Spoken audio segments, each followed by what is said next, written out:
स्वर्ग से विमान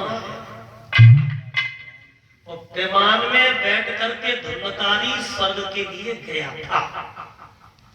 लेकिन इस कथा में बहुत बड़ी शंका है कि कथा सुनने तो और लोग आए होंगे, लेकिन धर्मकारी का ही कल्याण क्यों हुआ?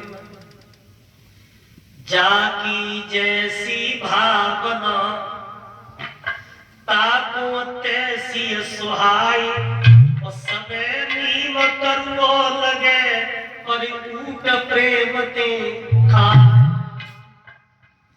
देखो कथा में श्रोता भी सुनने वाले तीन तरीका के आते हैं।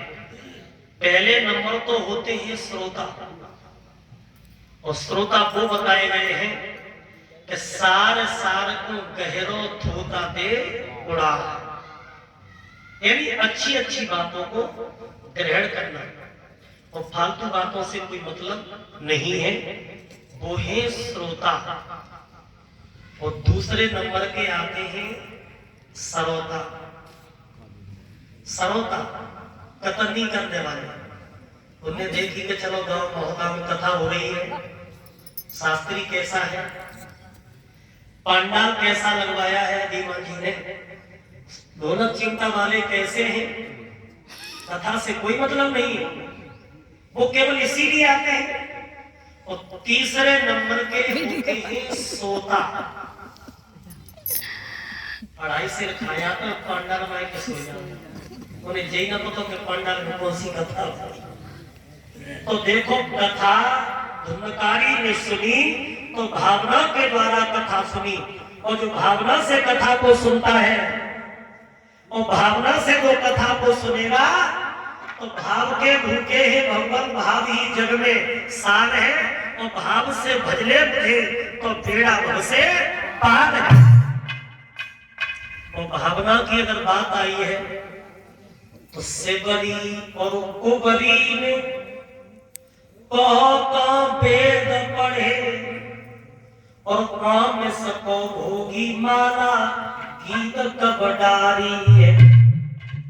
रीछ और बानरों को और कहो तो ऊंचो कुल, और ज्ञान की कथा काग भसंड में विस्तारी है। कौन छत्रधारी और जाको तो ने होरे राम और अंग भरे भेंटे निषाद बनचारी है कहत गुरु राम नरेश और प्रभु भेद भाव मानत नहीं और भाव ते भजत बाबू ते तन बारी समरिया भाव को भूखो। तो देखो भगवान ये नहीं देखते हैं कि तुम्हारा कितना अच्छा मकान है, कितनी अच्छी तुम्हारे पास गाड़ी है, कितने तुम धनवान हो। अगर यही बात होती तो भगवान ने भाव के पीछे दुर्योधन के 56 प्रकार के भोजन छोड़ दिए थे और विदुर के घर जाकर के रूखा भोजन किया था। और भाव के पीछे धर्मराज दुष्टन ने जब राजसी यज्ञ किया था तो राजसी यज्ञ में भगवान भी गए थे तो सबने अपने अपने काम बांटे थे, लेकिन प्रभु ने भाव के पीछे झूठी पत्तलें उठाई थी और भाव के पीछे ही देहनी के झूठे देर खाए थे। तो प्रेम ही है सार जग में और कुछ नहीं। तो भावना के अंदर ही प्रभु का निवास है। तो देखो जितनो वक्त मिले तुम्हें कथा में भाव से सुनो एक घड़ी और आधी घड़ी और आदि के पुन आप और तुलसी संगत साधु की कटे जन्म की। तो जो पांडाल में हमारे भाई बहने आए इनके ऊपर बहुत बड़ी भगवान की कृपा है।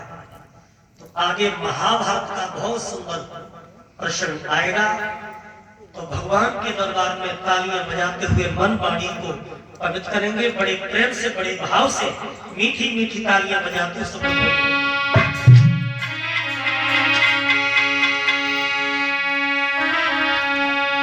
अरे तू कर ले कन्हैया